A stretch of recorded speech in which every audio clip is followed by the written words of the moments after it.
62. Psychobabble in State and Business. Chalcedon Report number 343, February 1994. It was in the 1960s when friends began to report to me on the special training sessions and seminars they were required to attend as state or federal employees, or as workers for businesses and corporations. These sessions have had a variety of names. Early groups were called sensitivity training classes. Now, the names are many, but the goals are similar. Among the main emphases are, first, a desire to make participants sensitive to racial minorities. In time, this came to mean women's liberation, homosexual rights, and other such causes. Second, in business seminars, there has been a stress on salesmanship, gaining public approval for industrial policies, and so on. Such seminars, going back to Dale Carnegie's classes on how to win friends and influence people, have stressed positive thinking in the Norman Vincent Peale tradition. All this has been amplified by various strands of New Age thinking, so that the business community is awash with what the Bobgans, Dr. Martin Bobgan and Mrs. Deirdre Bobgan, have in other contexts called Psychobabble. In recent weeks, I've heard of seminars where Christ's thinking was termed too negative, and original sin denied in favour of man's natural goodness, where people are taught to regard themselves as power centres, living dynamos for great achievements, because they carry in them whatever divinity this world has, and so on.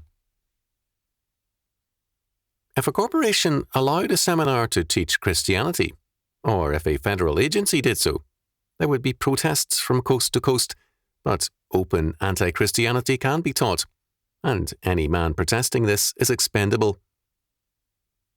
Psychobabble can prevail in business, state and school as acceptable and valid, although it commonly takes forms as absurd as astrology and necromancy. Why has this happened? We cannot reduce this to a plot, nor a conspiracy, because, at heart, there is something very important at stake. In spite of all the talk to the contrary, man needs religion, a faith to live by. There must be a rationale undergirding his daily life, his work, education, civil and personal government, and all things else. He cannot live in a vacuum of meaning. Man needs religion, and he must have it. If the church does not provide it, he will look elsewhere. To begin with, man has a predilection to look elsewhere than to Christ for his answers. As a sinner, he does not want inspiration from his judge. In fact, he wants to escape from him.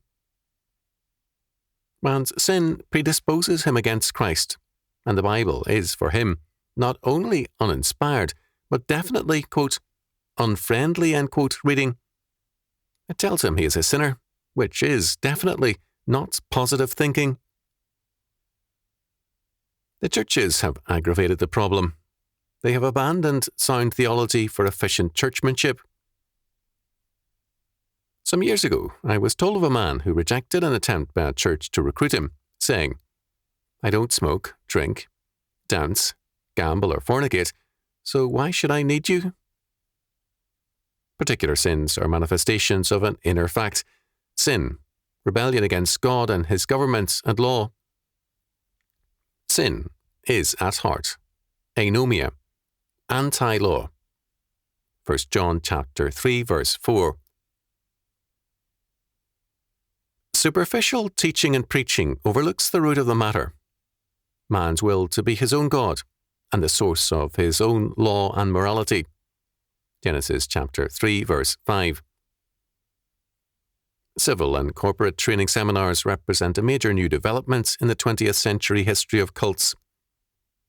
Such cults represent major errors and heresies, and their basic influence is deadly. They are also very costly to corporations and profitable to the promoters. But errors proliferate for two main reasons.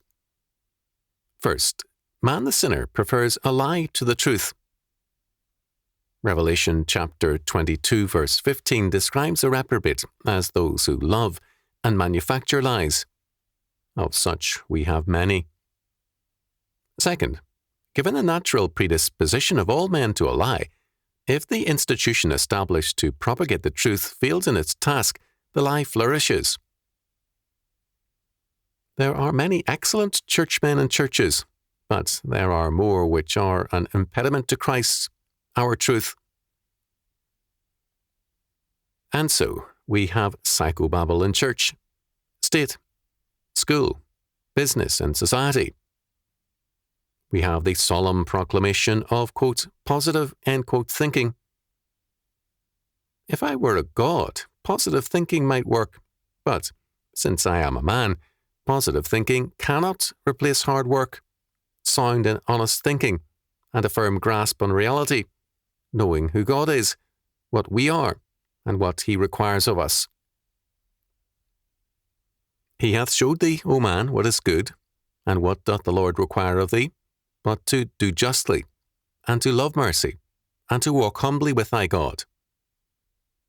Micah chapter 6, verse 8.